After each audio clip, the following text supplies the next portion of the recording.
Hello, Dripping Springs. Thank you so much for joining us for another episode of the Weekly Drip, Season 6, Episode 6, with Amber Pierce with COIT Cleaning and Restoration and Ashley Tullis with Atomic Properties Group. We are so grateful for you to join us again this week. We're grateful for every week that you join us to hear us talk about all things Dripping Springs. We love this community, and we're so excited to share some things with you. Ashley, how have you been this week? I have been great. It's a week of love, and so I'm just feeling the love. However, we're not here to talk about love because Valentine's is going to come and go, and we were on top of our A game. Congratulations to our winners. Oh, sorry. Okay.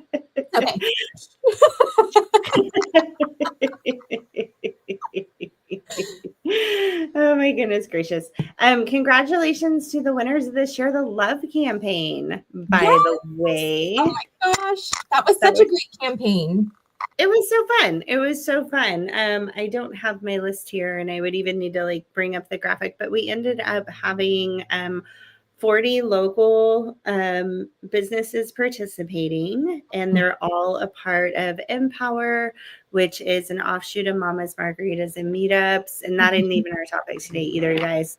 But I thought that was really cool. So if you are a female-owned business in Dripping Springs and you want to network, market your business, collab, mastermind with other business owners, that is absolutely the place to plug in. So one day we plugged in, and next thing you know, we did this campaign, and now there are 4 people in town who expressed gratitude, and they picked up $100 to a business of their choosing just for saying something nice.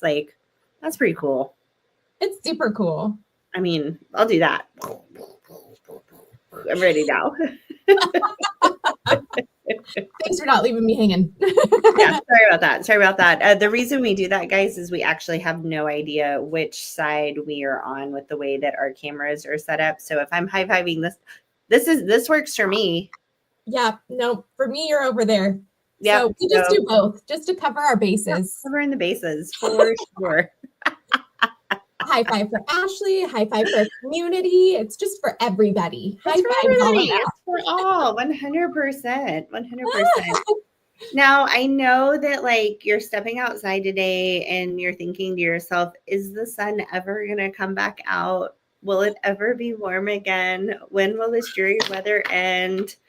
It will. It'll totally happen. And in the meantime, guys, if you haven't booked your kids for summer camp, do it now.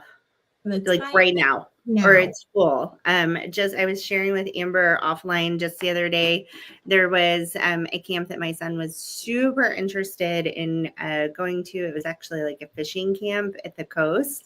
I hesitated 24 hours. For 24 hours so I could have a conversation with my husband and budget, because those things aren't cheap.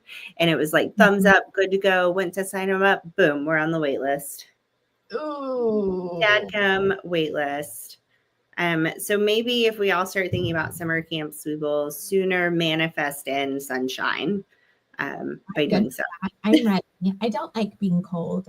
I'm the weird one who can't wait for summer. I want to bake. I want to be so warm that I have to get in the cold water to cool down. Where you sizzle. I love sizzle away the long stints where it's love hate. I don't love my AC bill whenever it's months of 100-degree weather, but I do love an end of the day shower, not to clean my body, just to kind of cool off and refresh and go outside. And there's something about your body core temperatures just cooled down. I like that part of the year a lot. When you can be outside at sunset and just enjoy it, and you're the weather is still beautiful. But so good. That we wanted to talk about some different summer camps that are available in our community that may be worth looking into. So a big one is Coyote Kids Nature Camp, and that one is not full. You want to know why? Because they don't accept registration until March 3rd. So on March 3rd, you may want to be like on your computer. Like I'm feeling like these are going to go quick, like Taylor Swift tickets. Like hop on it, be on there March 3rd at 10 a.m. I'm going to go ahead and drop the link for that. And that is the Coyote Kids Nature Camp through Dripping Springs Ranch Park. Done. Voila! And that one is for kiddos from 6 to 11, I believe. And there's several different options with that. They have different, like there's different themes depending on the week. So you don't have to do the whole summer. Quite honestly, you're probably not going to get the whole summer, even if you're right there on time. Focus on what your kid is really interested in and then expand out. But that's a great one. I know a lot of people locally take advantage of that one. It's also a very cost-effective summer camp for those of us that are budget mindful. Did you know that I grew up in a town with a massive summer camp in it? I feel like I'm not surprised by that. Yeah. So where I grew up is where Camp Longhorn is located. And it is so competitive to like get into that camp. First of all, you need to have money. I remember pitching it to my parents at the ripe old age of 12. I'm like, but everybody's going. That wasn't really true. At that time, this is the 90s, y'all. It was like $5,000 for 2 weeks and they didn't have air conditioning. But it is the premier like camp, right?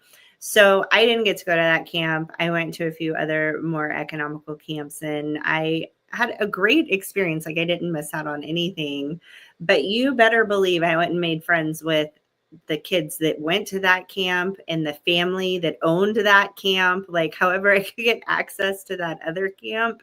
And then after camp season, they had like a little farmer's market and that's where we'd go like buy our tomatoes as they were like going out of season. I don't know why I felt compelled to share that, but like camp is a thing. And in the hill country, when you're close to a body of water, you better believe there's going to be like some camp opportunities. Like, is there a Camp Reimers Ranch? There should be. Ooh, I don't know, but I feel like definitely at minimum there's field trips to Reimers. 100%. Day outings for sure. Like, is there a Camp Hamilton Pool? I don't know, but there should be. There's a camp at Hamilton Pool Vineyard and Farm. And my son has gone there and it is so wonderful. It's like a nature camp. Like they get the kids out in the fields and they're like learning about seeds and regenerative growth. And like they do some like primitive skills. Like they do all different kinds of things at that camp. Clearly, I love it. Or no, wait, that one. I love it. All the love, all the different shapes. All the heart. Super love that one. And there's also a really awesome place for, as a parent, when your child is there, there's an awesome place where you can get some work done. So I have definitely been known to work from that little cafe area. I'm going to lead you down the rabbit hole because you also sent me one to post that just felt like it aligns with the conversation that we just had, if it'll ever show. Tell me about this. What's this about? So this is another one that I actually just found. Let me pull that one back up. And I kind of put Amber on the spot. Like usually she's like, post the link. And I'm like, hey, talk about this. So. Way to throw me off. And I lost that one, but it looked really cool because I was looking at different ones and I was like, oh my gosh, this nature kid, the nature farm school. Yeah, I'm all about farm school. If those of you who don't know me, like I think it's so important for our kids to learn these skills and to learn about these things that they're not teaching in regular school. Like it's so important to know how to grow things and know how to feed yourself and how to sustain yourself and how to take care of your land and take care of just really get in connection with nature and get in connection with this beautiful hill country that we have and be outside and just like be part of it. Do all of those things. And to kind of piggyback on that, Austin Nature and Science Center, this is camps for ages 3 to 7, so like 17, a really wide variety. You can find out more at austintexas.gov. That one sounds like a really good one. McKinney Ruffs Nature Park. McKinney Ruffs is a state park that's in Cedar Creek. I thought it was East Austin, but they say Cedar Creek. I say East Austin. So like, anyhow, McKinney Ruffs Nature Park. I think that camp sounds super interesting. Then you can go hit my old stomping grounds, Camp Champions. That's the camp I went to. I always fell in love with a boy for one night only at the dance that they would have. I went to a lot of 4-H camps. I don't know if I've ever shared that. That was a pretty cool one. And then you get into like the specific ones, like based on activities as well. The Round Rock Express hosts a baseball camp. You can throw your kids into all kinds of like sports-centered camps as well. What I thought was, as I was talking about camps and like looking into them a little bit more, I'm obviously holding something in my hand. I feel very Amber today because I have notes to refer to. And I just wanted to share, and then I'll like kind of like flip back to you. I just wanted to share something that I thought was just really helpful instead of your kids like, Mom, I want to go do this thing that cost $1 bazillion and I don't have air conditioning. You know, the wheel repeats itself. Top 10 questions you should ask when choosing a camp. What's their philosophy? Where are you going to be sending your kids? You know, what's the philosophy there? How are the staff recruited, screened, and trained? Oh, smart. Yeah, that makes sense too. What are the return rates for staff and campers? Are they coming back year after year after year? Like I was talking about Camp Longhorn where I grew up. They like definitely have families that are called legacies because the families like keep going again and again and again. And it's like a hierarchy. If you're a legacy, you get in easier than if you're like applying for the first time because they fill up so quickly. Overnight camps, what's that counselor to camper ratio look like? How old are the counselors? These are all really good questions. What happens during a medical emergency? What's the protocol there? How is the camp going to handle discipline and conflict? Oh, not everybody gets along all the time. That makes sense. What does the typical day look like? Are they going to be leaving the facility? How are they going to transport the facility? It's so funny, the evolution of like transportation, like seatbelts weren't even a thing. And in the back seat, there was like a rope you could hang on to. And now all cars have seatbelts. Our school district is retrofitting all of our buses here pretty soon. So all school buses have seatbelts, and like the idea of putting on a seatbelt in a school bus, like sounds like bananas. So strange. Right? That's like a normal thing. And then don't be shy to ask for references. Who's singing their praises? You know, we're all on the Google. A quick Google review might be a good way to check things out as well. And I just thought like thinking about these questions made so much sense. And so I just wanted to offer those up to you guys as we're out here just kind of like throwing ideas. Now, if you're going to like the Coyote camp here locally, those are typically more like day camps. So you don't have to worry about like 99% of that stuff. But such a great question to ask. What happens if there is a medical emergency or somebody else has a medical emergency? How many people are on staff to be with the other kids while a staff member is handling that emergency? You know, who's paying attention? Which all camps have that stuff covered, but if you don't ask, sometimes you don't know. It's a really good point. And then back to the nature farm school, it threw me off because I thought it was called Hamilton Pool Farm is the farm, like the bigger farm, but the summer camp is the nature farm school. So the one I was reading about, that is the one. That is the one. That's it. Love it so much.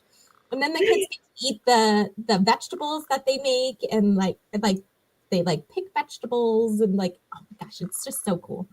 It's so cool. Philip still talks about it. I want to go to reading camp. I don't know where that exists, but I want to go to mom's summer camp. I hope somebody will start one so I can sign up and attend. Anybody going to start a mom's summer camp? Are you going to start a mom summer camp? I might, you know. These interest rates don't come down. I might. There you go. Another one that I thought was really cool is the Cosmic Roots, and it does look like it's in Georgetown. I thought it was in Dripping Springs when I looked it up. Rude, but it still caught my attention because one of the summer camps, and this just shows who I am some more. One of the summer camps is dandelions and edible flowers for life. So they're teaching you about what is edible in nature around you. I did like a whole project in school about all of the edible plants that were near me. So like, love that. Love that. You will probably see my child at one point or another in the summer eating random dandelions because they are actually really, really good for your body. Oh, you can buy it like in the tea section at HEB. They have the dandelion root tea. Yes. Yeah, like yes. It's on the shelves of your local grocery store. This isn't weird. HEB's in your yard. Just make sure you don't pick and eat stuff that has like chemicals on it. You don't want to eat like a roundup dandelion. You want fresh from your yard. Yes.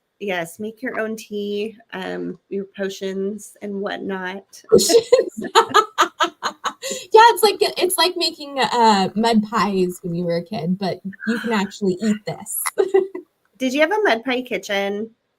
I didn't have a kitchen. I just like would steal random stuff out of our kitchen and take it outside and make things and then get caught. And Amber, Michelle, bring me back my pots and pans. Okay. I never used pots and pans, but I specifically remember a muffin tin. I was constantly making mud pies and muffin tins. Yeah, I had a pie tin that one was my favorite. And then like sticking all the like rocks and pieces of grass and leaves and like making it so pretty. Yeah, you have to decorate it. You absolutely have to decorate it. It's very important. One of the key ingredients.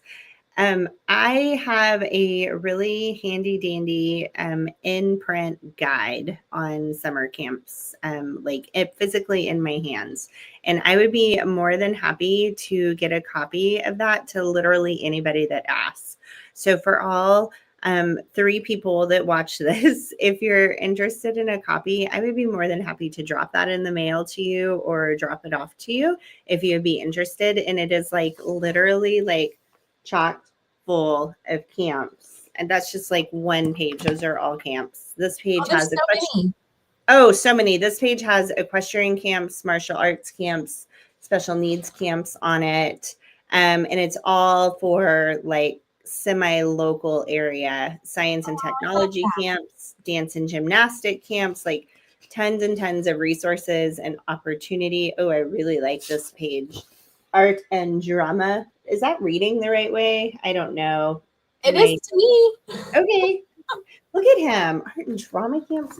So if anybody would like a copy of that, be more than happy to share that with you. Please just ask. I'll drop it in the mail tomorrow. Not today, but tomorrow to you. And registration, when it opens for the really good ones, it goes fast. So fast. Yeah. So like heed our warning. It feels weird February 12th to be talking about you need to sign up for camp, but the good ones are already gone. And I don't want you to be feeling as sad as I do about that.